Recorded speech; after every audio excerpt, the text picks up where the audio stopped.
አይቴ ሃለፈት ያማ ማርያም ጣዕዋ አሰስክዋ በቤተልሔም ወይረከብክዋ እሲአለኩሙ ሰብአ ገሊላ እመሪኤክሙዋ ንግሩኒ ዜናሃ ወአይዱኒ ፍናዋ አበሆረት ላቲ በብካይት ልዋ። በስመ አብ ወወልድ ወመንፈስ ቅዱስ አሃዱ አምላክ። ይትባረክ እግዚአብሔር አምላክነ እግዚአብሔር አምላኽና አምላኽ አቦታትና ይኽበር ይመስገን። ክሳብ ሰዓት እዚኣ ንዘጽንሐና ነዛ ዕለት እዚኣ ክንርኢ ስለ ዘብቅዓና ክብርን ምስጋናን ንዑ ይኹን። መትሕተ ፈጣሪ መልዕልተ ፍጡራን መዝገበ ሃይማኖት መዝገበ ምስጢር ዝኾነት መቅድሃ ምስጢር ዝኾነት ንጽሕተ ንጹሃን ቅድስተ ቅዱሳን ወላዲተ አምላኽ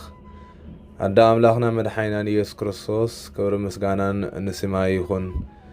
እግዚአብሔር ንዘኽበሮም ቅዱሳን እግዚአብሔር ንዘኽበሮም ሰማዕታት ጻድቃን በብማዕርጎም በብኽብሮም ክብሪ ምስጋናን ንዖም ይኹን።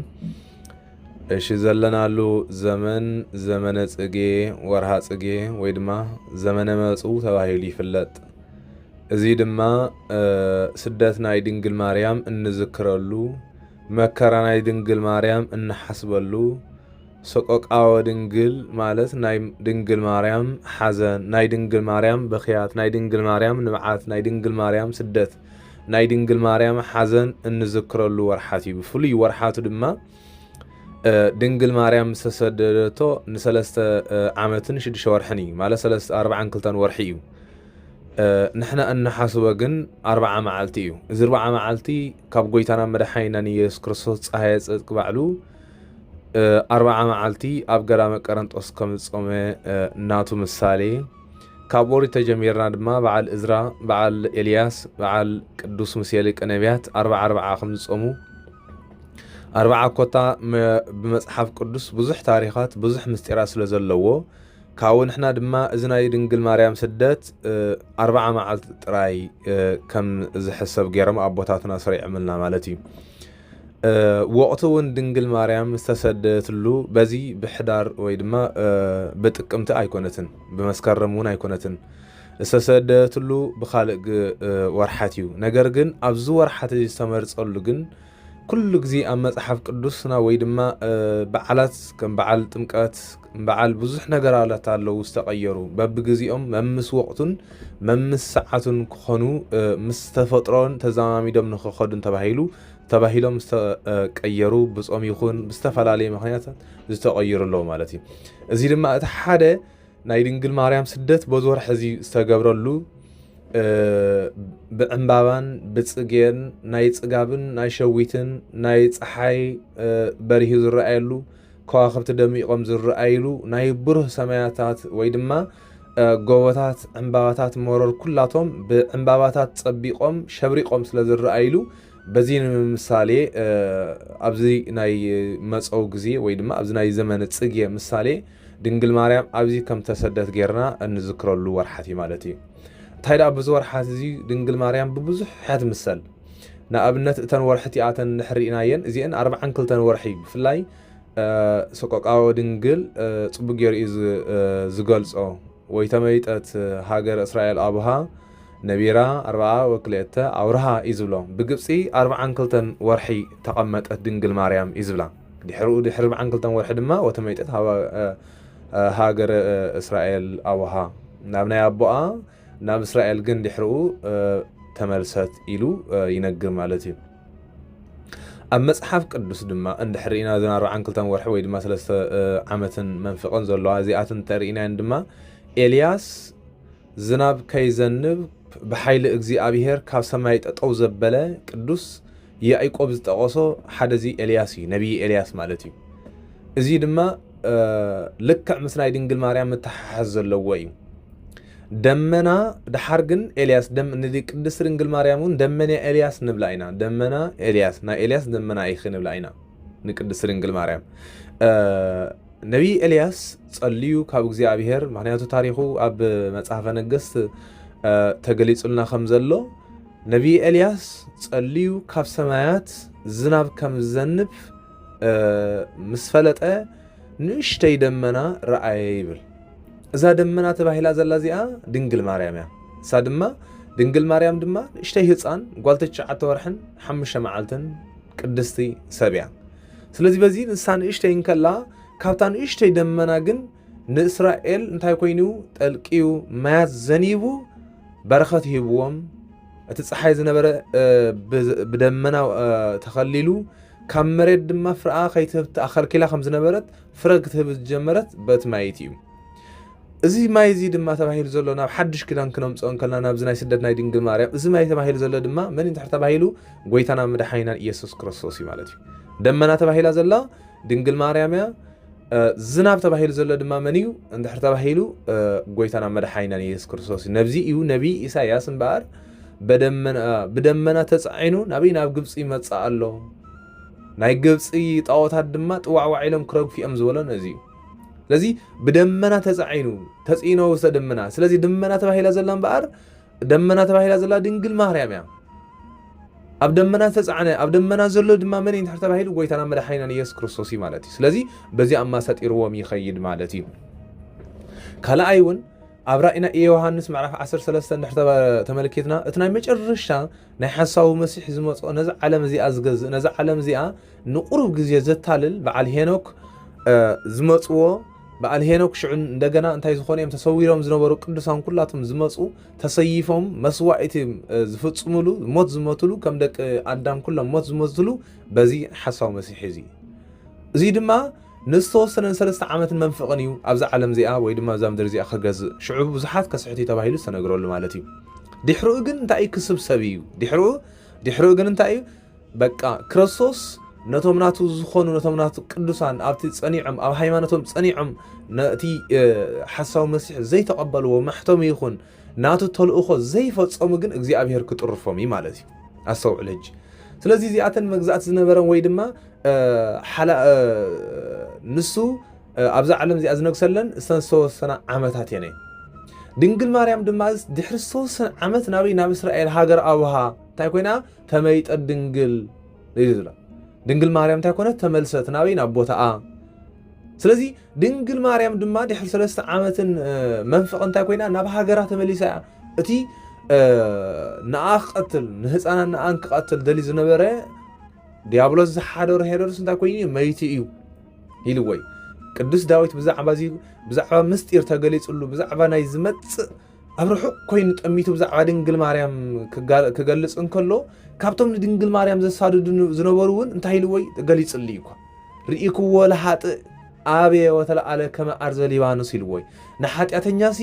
ዓብይን ልዕልን ክቢልን እንታይ ኮይኑ ረኣኽዎ ከም ኣርዘ ሊባኖስ ከም ናይ ሊባኖስ ጎቦታት ከም ኣቁጽልቲ ኮይኑ ወላኩን ገረብ ከም ዝሽፍኑ ኣቁጽልቲ ገረብ ከም ዝሽፍኑ ክብ ኢሎም ካብ ኩሉ ከም ዝረኣዩ ንሱ ድማ ኣነ ኢሉ ልዕሉ እንታይ ኮይኑ ረኣኽዎ دحرجن تايلو وصب جب هاتايكو حسس كوي يركبكم مكان يلو بقى دحرجن تمليسجن دلخو دلياسي أي رخبكون نسي كون صلالة خمان أي رخبكون يلو بقى يخم ناي حاتياتنيا ناي تعبيتنيا ناي كله أبز علم زي أجزياوي بهابتو زمكح بتعنو زمكح نجزي إيو تزمكح بأجزي أبير زمكح جن نام ما هدرنا أجزي أبير زمالا لسجن زل عالمين بر مالتي سلازي حسس كوي يركبكم مكانه دحرجن ولا كوي يرخبكون ناو تمليسجن انت دلخو اي رخبكون يلوي ازي دما تحساو مسيح دما نغزي ابزي ابزحات كسحتيو انت زي معالتات زي وحدان يرنس كمان نبزحات قدوسان مسحات نيرو تباهيل لي تن معالتات جن يقرتا تن معالتات جن نوتهم قدوسان كل انت غير وي اغزيابير احصيرووني تن معالتات ناي نسو تحساو مسيح زغزالن يلوي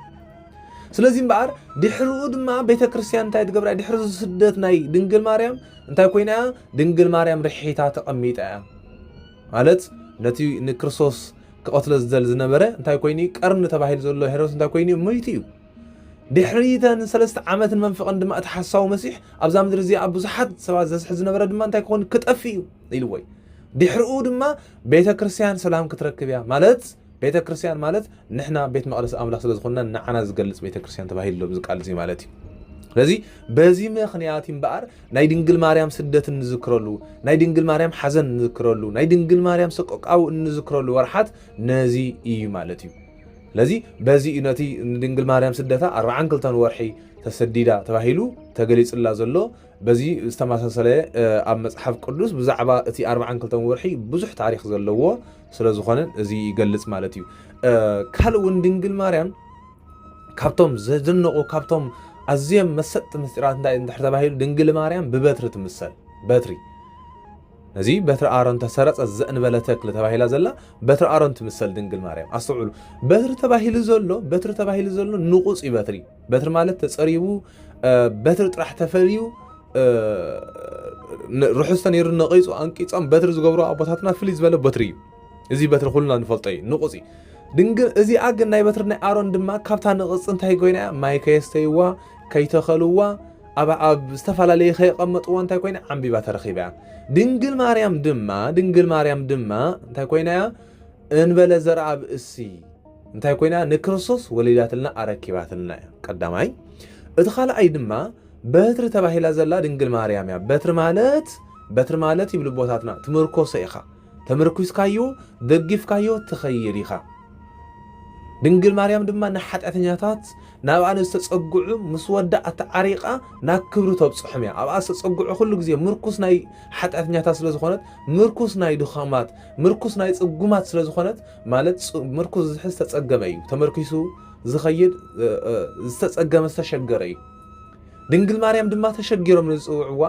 امريرم بخيم نصوعوا وي دما نابان زصقعو دنجل مريم كل غزي بتر مركوسميا حغازيتوميا ناب قدسنا نخبصحو نابزل عالم عركم نخبصحو بحاتياتهم تسفى قريصهم نخيوطقو اتحجزهم دنجل مريم لذي بزي انت كوين الله بتر تباهيل الله نجر جن بتري شامبوقون يفالاليو شامبوقون تخوينو انتايو يسبري تسبيرو كمان نعخا يحاسيكايو ازي دما ابسب زمركوس ابسب ايت مركوس يلو شامبوقو ايت مركوس تسيرو اتشامنا شامبوقو استسبره اكالات ود سباتيو كدم كاسي خليو دنجل مريم ግን ቆም ይኮነትም ታይዳያ በትሪያ ማለት ስለዚህ እትኻል አይ ድማ በትሪ ኣብጣኻን ዘሎ ታሪምካ ተርሕቆ ለኻ ካባኻን ዝረሓቀ ድማ በበተ ጌርካ ወይ ድማ ምርኩስ ጌርካ አንተ ጌርካ ተስሕቦ ኢኻ ካብ አን ዝወለድ ካብ ድንግል ማርያም ዝውለድ ድማ በትሪ ኮይኑ ዲያብሎስ ርእሱ ቀጥቂጡ እንታይ ጌር ያጥፊው ወይ በትሪ ምታይ ኣብጣኻን ዘሎ ታርሞሊ ሓሪንካ ተርሕቆ ለኻ ديابلوس دما نوانا قريبو انا يغز الناس لزنبره كريستوس كاب دنجل مريم توليد دما ديابلوس رؤسو قطقيت كابانا تغير وي ارحقو وي مالتي سلازي بزي بتر تمثلنا تبهله تنجرلا نزي نبي إساياس معرف 11 زالو توص بتر امسرو اسي وي ارغ صغي من هايلو وي كابتا بترتي انتاي كوينيو صغي وصيو تصغي دما مني كريستوسي لذي كابتا بترتي اتبايلا زلا دنجل مريم كاب ادم انتاي كويني صغي دما انتاي كوينيو ندق سبات مغب زخو ندق سبات زصغ نصغ سبات زعنجل كوينيو نسو تصغا تبايل صغي تبايل زلا دما من تحت تبايلو غويتانان مدحاينا يسوع كريستوس زبلا حبس ست وين كوينو نعنا توهيبنا كريستوس املاخنا مدحاينا يسوع كريستوس مالتي ስለዚህ በዚህ እትበትሪ ትምሰል ኢልና ማለት እዩ በኻላይ በዚህ ፍላይ زي بزي فلاي زي سمي محلت يصيغي تباهيلو زنغرلو ناي صيغي تباهيلو عمباباتات قيحن صعدان انز تاقف يله حصانج صيغي وصعدا تباهيل زلو نتباله مچس بزح يزرغريو زلا عالمكا دستا ناي زلا عالم دستا ناي زلا عالم عرفت ناي وشت او عرف سلام زبكا ابيته كريستيان زمرو ابيته كريستيان زنببو ابيته كريستيان زمرو مزمورات بزي وقت زي ازين فوليات يمين دستان عرفتن سلام زبو بزعبا ناي عمبابا بزعبا ناي صغيات بزعبا ناي دنجل مريم بزعبا فري صغي وين صغيو بزعبا ناي دمنا بزعبا ناي زناب اندا تباهلو مچس مسكونتاتون مس وقتن زخدو نباباتات ام زنببو عزيم مالتي سلازي عمبابا تباهيلا زلا بتحده عمبابا تباهيلا زلا وي دما كلتي يخيل صغي دنجل مريم تباهليا عمبابا دما دنجل مريم تباهليا مالتي بعمبابا توسيدنايو دنجل مريم ابز عالم زيا عمبابا كبعلهم بقيلهم يمن نفسهم صباقين نفسهم ملكعه مرغرما ان زوبوا بعلات جميمه ድንግል ማርያም ድማ ብዛ ዓለም ዚኣ ብጸጋ መንፈስ ቅዱስ ብጸጋ እግዚአብሔር እንታይ ኮይና ጸቢቃን መልክዓን እያ ብዚኣ እንታይ ደኣ ንጫማኣ ወርቂ ንኢደ ወርቂ ንእዝነይ ወርቂ ወይ ድማ ኩትሻ ኣይበለትን ድንግል ማርያም እንታይ ደኣ እዩ ኣዝያ መልክዕቲ ጽብቕትን ግን ካብ እግዚአብሔር ጸጋ ካብ እግዚአብሔር መንፈስ ቅዱስ ማለት ሉቃስ ከም ዝበለልና ወይ ኃይል መንፈስ ቅዱስ ክሓድረክ ኢሉ ወይ ጸለች መንፈስ ቅዱስ ጸለለች ወይ ኃይል አጽናዕች ከም ዝተባህለ ዘላ መንፈስ ቅዱስ እንታይ ገይርዋ አጽኒዕዋን ቅድስዋን ባሪኽዋን ማለት እዩ ለዚ ነዚ ምኽንያት በዚ ምኽንያት እምበር ድንግል ማርያም እንታይ ኮይና ንእዝና ኩትሻ ንእግራ ጫማ ኣይገበረት እንታይ ደኣ እዩ ብኻልኣይ ድማ ካብ ዕምባባ እንታይ እመ ኣናህብ መጽዮም ካብ ዕምባባ ወሲዶም ኣዝዮም ማዕር ይገብሩ ማለት እዩ ካብ ድንግል ማርያም ድማ ቅዱሳን አቦታት ምስጢር ቀዲሖም ንምእመናን እንታይ ገይሮም ናብ ፍረና መንፈስ ቅዱስ ከም ዝበጽሑ ገይሮም ናብ ቅዱስ ቁርባን ከም ጸንዑ ብንስሓ ከም ዝመላለሱ ይገብሮም ድማ ማለት እዩ ለዚ ካብ ድንግል ማርያም ድማ መዝገበ ሃይማኖት መዝገበ ምስጢር ተባሂላ ዘላ ድንግል ማርያም ድማ አቦታትና ምስጢር ቀዲሖም ለአም ግን እንታይ ደኣ እዩ ተቀዲሑ ዘይውዳእ ምስጢር ዘለዋ ፈልፋሊት መሰንቆይት ሃይማኖት እንተለብስዋ ሰማያውያን ተባሂላ ዘላ ድንግል ማርያም እያ ማለት እዩ ስለዚ መዝገብ ናይ ሃይማኖትና ምስጢር ምንጭና ናይ ማይ ዓይኒ ዝኾነትና መን ያንተ ተባሂሉ ድንግል ማርያም እያ ማለት እዩ ስለዚ በዚ በተሓደ ዕምባባት ምሰል ማለት ጽጌ ማለት ድማ ኩልና ጽጌ ድማ ፍረ ዝፈረየትና ድማ መን ያንተ ተባሂሉ ድንግል ማርያም ዘይሰመይ ማህለተ ጽጌ ተባሂሉ ዘሎ እዚ ማህለተ እዚ ከማን ዘይሰመይ ስሙ እንታይ እዩ ማህለተ ጽጌ እዩ ናይ ድንግል ማርያም ማህለተ ናይ ድንግል ማርያም ምስጋናን ማለት እዩ ስለዚ በተሓደውን ጽጌ ድንግል ማርያም ትበሃል ያ ማለት ስለዚ በዝወርሓት እዚ ዕምባባን ጽጌን ተባሂሉ በቲ ሳልሳይ ድማ ደም ማለት እቲ ዕምባባ ቀይሕ ዕምባባ ድማ እንታይ እንድሕር ተባሂሉ እቲ ቀይሕ ዕምባባ ድማ ናይ ጽጌ ምሳሌ ከም ዝኾነ ርኢና ኣለና ብኻልኣይ ድማ እቲ ዕምባባ ቀይሕ ከም ዝኾነ በቲ ድማ ደመ ክርስቶስ እዩ ደም ክርስቶስ ቀይሕ ማለት ደም ናይ ስጋውነቱ ማለት እዩ ስጋውነቱ ወይ ድማ ደም ክርስቶስ ቀይሕ እዩ ኣኮነ እዚ ዕምባባታት ድማ ኣብ ኩሉ ዓለም ዘሎ እዩ ኣብ ኩሉ ዓለም ይዝበቁሉ ኣብ ሓደ በይኖም ፍልያት ነገራት ኣይበቁሉን እዮም እንታይ ኣብ ኩሉ እዮም ዝበቁሉ ብኻልእ ድማ ቤተ ክርስቲያን ስራሓሉ ደም ክርስቶስ ኣብ ተነጽገሉ እዩ በዚ ምኽንያት ድማ ደም ክርስቶስ ናብ ኩሉ ዓለም ስለተነጽገ ድማ ኣብ ኩሉ ዓለም ድማ ቤተ ክርስቲያናት እንታይ ይኮናለዋ ይስራሓለዋ ማለት ስለዚ በዚ ምኽንያት እውን ተሳልሳይ ይኸይድ ማለት እዩ ብፍላይ ኣብዚ ወርሓት እዚ ድማ ኣዝዮም ደስ ዘብሉ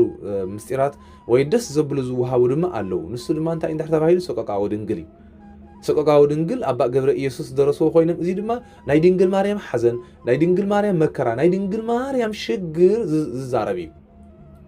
ድንግል ማርያም ካብታ ተሰዲዳ ናበይ ኣትያ ድሕሩ ድማ ናበይ ተመሊሳ ዝገልጽ እዩ ማለት ካብ መጀመርያ በስመ እግዚአብሔር ስሉስ ህፀተ ግጻዊ ዘኣልቦ ሰቆቃወ ድንግል እጽሕፍ በቀለመ አንብእ ወአንጠበጥቦ ወይለ ወላ ለይበል ዘአንበቦ እንዳበለ ይዛረብ ነቲ ነዚ ዘንብብሲ ወአነ እንዳበለ ይሕዘን ይብከ ዝብለና እዩ ከዝጅምር ከሎ ግን በስመ እግዚአብሔር እዩ በስመ እግዚአብሔር ስሉስ ኢሉ ብሰለስነትን ብሓድነትን ጀሚሩ ጸሓፋይ ጀሚሩ እዩ ማለት እዩ ካብኡ ሓሊፉ ድማ ኣይተሃሎ ንጉሰ እስራኤል ዘተወልደ ከመንሃብለቶ ኣመሃወ ሰጊደ እንዘይብሉ እዚኣቶም ድማ ንጉስ ናይ እስራኤል ኣበያሉ ዝተወልደ እንዳበሉ ሰብኣ ሰገል ወርቀን ዕጣንን ከርቤን ከምጽኡ መጽኦም ኣብ እስራኤል ምስ በጽሑ ኣብ ኢየሩሳሌም ምስ በጽሑ ድማ ንሄሮድስ ሓተትዎ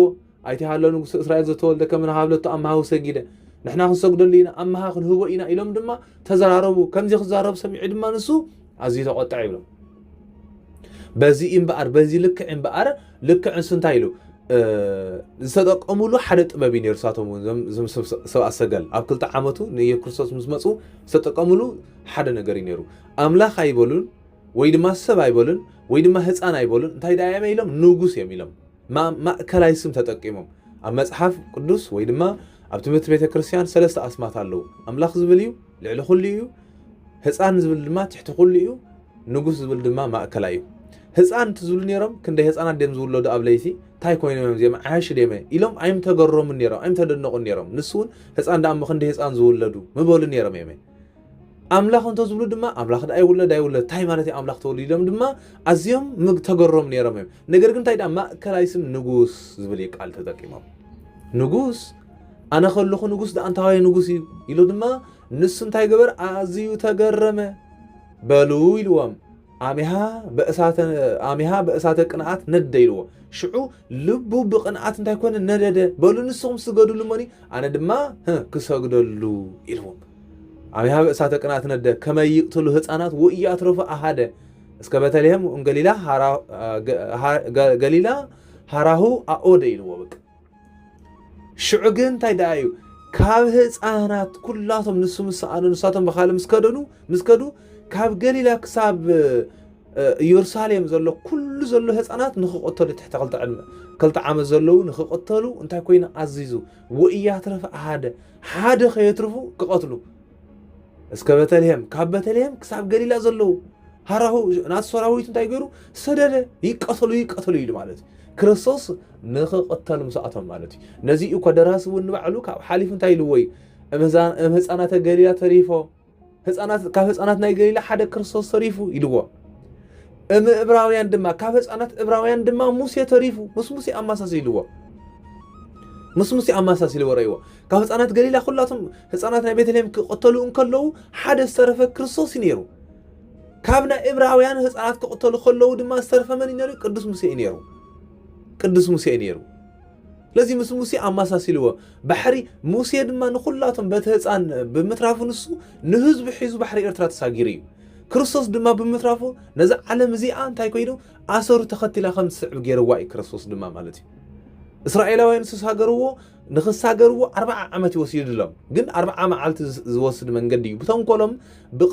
ብጠዋይ ልቦም ግን 40 ዓመት ከም ዝወሰደሎም ገይርዎ እዩ ክርስቶስ ድማ ካብ መቃብር ምስ ተስአ ንሃዋርያት 40 መዓልቲ እዩ ምሂርዎም 40 መዓልቲ ብዛ ምድሪ እዚኣ ፀኒሑ ድሕሩ ድማ ናብ ሰማያት ዓሪጉ እዩ ማለት እዩ ልክዕ ከምኡ እስራኤላውያን ድማ ቅዱስ ሙሴ ብ40 ዓመት እንታይ ኮይኑ ሒዝዎም ተሳጊሩ ባሕሪ ኤርትራ ማለት እዩ ለዚ በይስ እንዳተመሳሰለ ይኸይድ ፀሓፍ ናይ ኣባ ኣርከስሉስ ወይ ኣባ ገብረ ኢየሱስ ማለት ስለዚ እምበኣር ልክዕ ኢየሱስ ክርስቶስ ነዚ ኩሉ ተሪፉ ምስ ድንግል ነሲኦ ህፃን ዘምስለ ማርያም እሙ እዩ ዝብለኩ ካብኡ ሓሊፉ እኮ ይነግር እኳ እንዳኸደ በቃ ምክንያቱ ህፃን ድንግል ማርያም ከምታ ወንጌል ማቴዎስ ምዕራፍ 2:13 ዘሎ ሃይለ ቃል መልአከ እግዚአብሔር ንቅዱስ ዮሴፍ እንታይ በሎ ንሳ ህፃነ ዘምስለ ማርያም እሙ ነቲ ህፃንን ነዲን ሒዝካ ናበይ ኪድ ናብ ግብፂ ኺድ መልአከ እግዚአብሔር ለሊተ በከመ ነገሮ በህልሙ መልአክ እግዚአብሔር ብለይቲ ብሕልሙ እንታይ ገይርዎ ነጊርዎ እዩ እንታይ ክኸይድ ምእንቲ ነቲ ህፃን ስለዚ ክርስቶስ ህፃን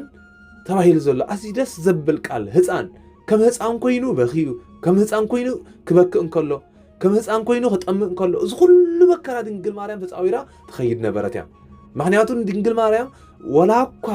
ዝሓዘለቶ ወላኳ ኣምላኽ እንተኾነ ልክዕ ባህሪ ሰብ ስለ ዝለበሰ ግን ጎይታና መድሓኒና ኢየሱስ ክርስቶስ ግን ድንግል ማርያም ገዛ እንዳኸደት እንዳለመነት እንታይ ትገብረሉ ነበረት ትልምን ነበረት እዩ ዝብላኩም ትልምን ነበረት ወትበክህ ነበረት ክቆትልዎ እዮም ሕጂ ዶ ይመፁ ኮይኑ ማእስ ክበርክቡን እዮም ምክንያቱ ሰራዊት ናይ ሄሮድስ ናይ ድንግል ማርያም ሓዘን ብዙሕ ነይሩ ብድሕሪኣ ሰባት ሕጂ ዶ ይመፁ ኾኑ የርክቦ እንደኾኑ ትብል ብቅድሚኣ ድማ ሰብ ዶ ይህሉ ኸውን እንዳበለት ናተሓበአት ትኸይድ ነበረት ብላዕሊ ፀሓይ ኣሎ ብታሕቲ ድማ ሙቆት ናይ ሑፃ ኣሎ መከራ ኣሎ ማለት እዩ ዝኩሉ እዚ ለዚ እዚ ኩሉ መከራ ተፃዊራ እያ ኸይዳ ድንግል ማርያም ሓዘነ ዘፈተነ ይኣምር ሓዘነ ኢልዎ በቃ ነዚ ኣብ መጨረሻ ሓዘን ናይ ድንግል ማርያም ክዝክር ዝኽእል ሓዘን ናይ ድንግል ማርያም ክፈልጥ ዝኽእል ሰብ ወይ ክርድኦ ዝኽእል ሰብ ሓዘን ዝፈተነ ጥራይ ኢልዎ እዩ ሓዘን ዝፈተነ ጥራሕ እዩ ኢልዎ ስለዚ ናይ ድንግል ማርያም ሓዘን ኣዝዩ መሪርን ኣዝዩ ከቢድን እዩ ብኩሉ ስለ ዝኾነ እዩ ድማ ብቅድሚኣ ኣሎ ብድሕሪኣ ሰባት ወታደራት ፈኒዩሎ ሄሮድስ ኣብ ምድሪ እንከላ ድማ ካብቶም ኣብ ዓለምና ዘለዉ ማይ ዘይሃርሞም ሙቆት ዘለዎ ቦታ ድማ ሓደ ግብፂ እዩ ድማ ብላዕሊ ፀሓይ ኣሎ ብታሕቲ ድማ ሑፃ ኣሎ እዚ ኩሉ መከራ ተፃዊራ ድንግል ማርያም ግን ትኸይድ ነበራ ስለዚ ሓዘነ ዘፈተነ ይኣምር ሓዘነ ኢልዎ በቃ ሽዑ መጨረሻ ሓዘንሲ ዝፈተኖን ዝፈልጦን ዝፈተኖ ወይ ድማ ዝረኣየ እዩ ዝፈልጦ ብወር ሓዘን እንታይ ገብረ ክፈልጦ ኣይክእልን ኢልዋ ለዚ ርእዮ ለይብቺ ዓይነ ልቢ ዘቦ ነዚ ድማ ዓይኒ ልቢ ዘለዎ ዓይነ ወዲ ሰብ ዘለዎ ሰብ ነዚ ናትኪ ርእዮ ሓዘን ሰሚዑ ክበኪ ይግብኦ እዩ ኢልዋ ለዚ ድንግል ማርያም ተሰዲዳ ብእግራ ቅድሚ ክንደይ ዓመት ንሕና ድማ ሎሚ بإجره لنا مس دنجل مريم مس نسددها النستماقرو مكر خرخبا خلو مخنياتو أيتيا حالفت ياما بزيد حليفة دنجل مريم بزيد حليفة أيتها حالفت ياما وإركبكم وأسألكم سبع قليلا كرخبا أي كألكم جن دنجل مريم كابوتا أبزيد غير حليفة دبل إيه حتتكو أسألكم سبع قليلا مرئكم وها نقرون زينها قدان تنفليتكم نقروني مرئكم زينها وعيد إنه في النوا بزيد خير أنا قروني بكاي اتلوا أنا خان دا بخخو ختلاسي نعيد ما نقرني بزيد حليفة دبل إيو ناي أبا قبل يسوس صحف ماله سلازي ناي دينجل مريم حزن ناي دينجل مريم مكرا أزي سقاقاو دينجل زبحال سقاقاو دينجل مالت ناي دينجل حزن ناي دينجل مكرا زغلص هايلك ألف زخونه مالتي لذي بزي فمنات زي ويدما بزور حات زي ناي دينجل مريم حزن ناي دينجل مريم مكرا نذكرو لسو زخونه نزيك ألزي دما نزي سقاقاو دينجل زبحال زلو بنبعات مخنياتو صحافو بسم እግዚአብሔር ስሉስ ጸተ ግጻዊ ዘአልቦ سقاقاو دينجل اصحفيلو ناي دينجل مريم مكرا ناي دينجل مريم حزن اصحف ኣለኹ ኢሉ شو انت هيلو أنا جن كصحف كله جن تايدا أيو كصحف كله جن صحافي جن نورمال دراسي ويد ما بعلك إنا ويد ما حدا قط عمل خمس قط أنا دما نبعتي طب بنابلكو صحف الله ويد ما مستك قلم تايكوين له قلم نبعته خم قلم غيرو مس قلم حويسو يصحف على له وأن تبت ويله ولا ليبل زان بابو نزين ببزلخا وأنا اندابل ينببو يكويلو بس ما እግዚአብሔር ቃሉ ሁሉ እንታይ ዝብል በስመ እግዚአብሔር ስሉስ ህጸተ ግጻዊ ዘአልቦ ሰቆቃወ ድንግል ጽህፍ በቀለመ አንብእ ወአንጠበጥቦ ወይሌ ወላ ለይበል ዘአንበቦ ነቲ ነዚ ዘንብቦ ዘሎ ድማ እንታይ እዩ ወአነ እንዳበለ የንብቦ ዝጽሕፍ ዝነበረ እንታይ ንብዓቱ ጠብ እንዳበለ ይጽሕፍ ነይሩ ነቲ ነዚ ዘንብቦ ድማ ንብዓት ተሪፎ እኳ ናይ ውሽጢ ሓዘን እንዳሓዘነ ናይ ውሽጢ ብውሽጡ ስቃይ ናይ ድንግል ማርያም እንዳዘከረ ወአነ ድንግል ማርያም እዚ ክትረኽቢ منا حبست زخونة كريستوس حسكي نعلم نقص زخونة نعلم زم حادر أملاخ حسكسي مكران دار خبك كنت يكون كي تسديد كي سلازي نايدين قل مريم حزن بار نزي زنبب نزي زستوع السبب ما وأنا ندابله ينببو تزنبب زنبر تزنسحب زنبر نبعاتو تب ندابله صحفوي لو مدما نزنبب دما وأنا ندابله نايدين قل مريم حزن نايدين قل مريم مكر اندا ذكره انت يقورو ينببو ينببو سلازي وأنا ندابله نحن من أمبر كننببو أمبر ويدما أبيتا خبهالن كله دما بأسنتنو بمتمسط أزبهال زلو قالو أستوعلنا فريقنا خنبلو أمبر كما هازن دات بهاله بصحة كما هازن دات بهاله كبرو دميقو استفالالي نجارات حنقولك رسيخا حزن نايدنجل مريم زك رسيخا نابكال ادخلوا يكون نايدنجل مريم حزن نزي قال زي زنب بيزبل دلوك نزي قال زي مكرا زي زنب سقاقاو زنب زخونه سب نايدنجل مريم حزن يذكر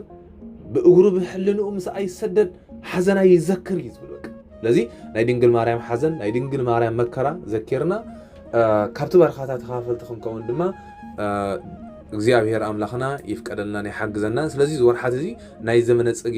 መወዳእቱን ዝኸደሉ እንዳ ዘሎ እዩ ማለት ስለዚህ እዚ ኩሉ ግዜ ዓመት ዝመጽእ እዩ እዚ ድማ ዘመኑ ናይ ፍረ ዘመን እዩ ማለት ወርሑ ዘመነዎ ጽጌ ናይ ወርሓት ጽጌ ዝወጻሉ ዕምባባ ዝወጻሉ እዩ እቲ ዕምባባ ክንሕዞ እንከለና ልክዕ እዩ ዕምባባ ማለት ናይ ጻዕዳን ቀይሕን እዮም እዚኣቶም ቀይሕ ናይ ተስቢቱ ናይ ጎይታና መድኃኒና ኢየሱስ ክርስቶስ ስጋ መልባሱ ምሳሌ እዩ ጻዕዳ ድማ ናይ መለኮት እዩ እዚ ናይ መሐሊ ዘሎ እዩ ወሉ ህየ ጻዕዳ ወረደ ውስተ ገነት ተባሂል ዘሎ ጻዕዳ ተባሂል ዘሎ መለኮት እዩ ቀይሕ ተባሂል ዘሎ ድማ በተስቢቱ እዩ ብኻልእ ድማ ነቢ ኢሳያስን ቅዱስ ጴጥሮስን ኩላቶም ወንጌላውያን እውን ኣብ ዝተፈላለዩ ጽሑፎቶም ጽሒፎም ኣለዉ ማለት ዕምባባ ወላ ዘማራይ ዳዊት እውን ተዘከረ እግዚኦ ከመ መሬትን ህነ وسبسه كما سائر وموائله وكما تسجدان كما هو يفرق إلوه بقى سبسي كم تعمباباي كم تعمبابا مرور تعمبابا عزيز أبيعو عزيز دس زبل كوين ريو نجرجن نفاس مسوسده ويمسنا قصه معلتم سأخلقن يخيدي ود سبب ما بزع علم زيها كبوري دس يلو حب هابتو مستفى على نجر تمكحو ነገር ግን እግዚአብሔር ግን ኮስቶ ማለት ሞት ከም ሆነ በስባስ ከም ዝኾነ ፈሊጡ እንታ ከገብር ኣለዎ ነፍሰይ ከምዛ ሰዓር እዚኣ ነፍሰይ ከምዛ ሰዓር እዚኣ ከምዚኣ ኢሉ ኣማን በኣማን ኣሚኑ ካብኡ ክመሃር ከም ዘለዎ እቲ ዕምባባን እቲ ብዙሕ ነገር ይተሓዝ ማለት ስለዚ እዚ ወርሓት እዚ ናይ ፍሬ ናይ ሃይማኖት ግዜ ክገብረልና ካብ ድንግል ማርያም ፍቕራን ጣዕማን ኣብ ውሽጥና ክመላለስ ክሓድረና ድማ ድንግል ማርያም ብፍቕሪ ናብ ድንግል ማርያም ምስነ ልምና ድንግል ማርያም ናብ ግብፅ ኣትያ ናይ ግብፅ ጣዖታት ከም ዝሰበረት ምስ ወዳእትያ ናይ ግብፅ ሃገር ሰላም ከም ዝገበረት ድንግል ማርያም ድማ ምስ ወድኺ ናብዛ ቤተይ እተዊ ናብዛ ልበይ እተዊ ናብ ልበይ ኣቲኺ ድማ ኣብ ውሽጠይ ዘለው ተንኮላት ኣብ ውሽጠይ ዘለው ሕማቕ ነገራት ኣድሐቕለይ ኣብ ቤተይ ዘሎ ሰላም ሰኣነ ሰላም ግበረለይ ኢልና ክንልምና ድማ እግዚአብሔር ኣምላኽና ይፍቀደልና ከምኡ ኢልና ክንፅውዓ ፀዊዕናያ ድማ ፍጣን ተረዲእስ ከም ዝኾነት ኣሚንና ድማ ክትመፃና ከም ዝኾነት ብምሉእ ልብና ኣሚንና ንፀውዓ እሞ ድንግል ማርያም ምስ ወዳ ድማ ክትመፃና እያ ወስብሐት ለእግዚአብሔር ወለወላዲቱ ድንግል ወለመስቀሉ ክብረ ፀወሳ ኢል ኣሜን